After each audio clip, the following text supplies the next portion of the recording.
Friends, நான் மஜித் பேசுகிறேன். இப்போ நம்ம பார்த்துட்டு இருக்க இந்த ஃபோன் வந்து ஐஃபோனில் வந்து 12. இது ஐஃபோன் 12 128 GB. பேட்ரி வந்து சர்வீஸ் தான் 77 இருக்குது, 77 இருக்குது. மொபைல் கண்டிஷன் வந்து பார்த்திங்கன்னா செம்மையாக இருக்குது. இது வரையும் சர்வீஸ் போல். Original display, true tone, face ID எல்லாமே ஓகே. மொபைல் ஒன் டைம் கூட சர்வீஸ் போல். பேட்ரி மட்டும் அந்த 77க்கு வந்திருக்கு. ஸோ பேட்ரி மட்டும்தான் இஷ்யூ கிடையாது. அது நீங்கள் ஒரு நாளைக்கு ஒரு 2 தடவை சார்ஜ் போட வேண்டியிருக்கும் அதிகபட்சமாக. ஏன்னா சில பேர் ரஃப் யூஸ்க்கு நான் சொல்கிறேன், லைட் யூஸ்க்கு தேவையே கிடையாது. அதுவே உங்களுக்கு 1.5 நாள் கூட தாங்கும். ஹெவி யூஸருக்கு வந்து கண்டிப்பாக ஒரு நாளைக்கு 2 தடவை போட வேண்டியிருக்கும். ஐஃபோனில் வந்து பார்த்திங்கன்னா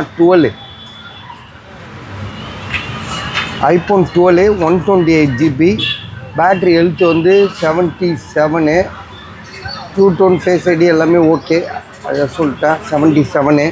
கேமரா வந்து பார்த்திங்கன்னா எல்லாமே பக்காவாக இருக்குது. ஸோ இதில் எல்லாமே இஷ்யூவே கிடையாது. பட் ஆனால் ஒரே ஒரு விஷயம் என்னென்னா, கொஞ்சம் செகண்ட்ஸாக இருக்குது. ஸோ அந்த இது பார்த்தா தெரியும். இங்கெல்லாம் பின்னாடிலாம் ஒன்றும் தெரில. ஃப்ரேமில் தான் லைட்டாக கொஞ்சம் கிராச்சஸ் தான் இருக்குது. இந்த பெயிண்டெல்லாம் லைட்டாக உறிஞ்சிட்ருக்கு பார்த்தீங்களா, அதை தான் சொல்கிறேன். ஸோ இது வந்து பார்த்திங்கன்னா வாங்கலாம். 17,000 17,500 17,500 உங்களுக்கு யாருக்காவது ஐடியா இருக்கா பாருங்கள். இருந்தால் கால் பண்ணுங்கள்.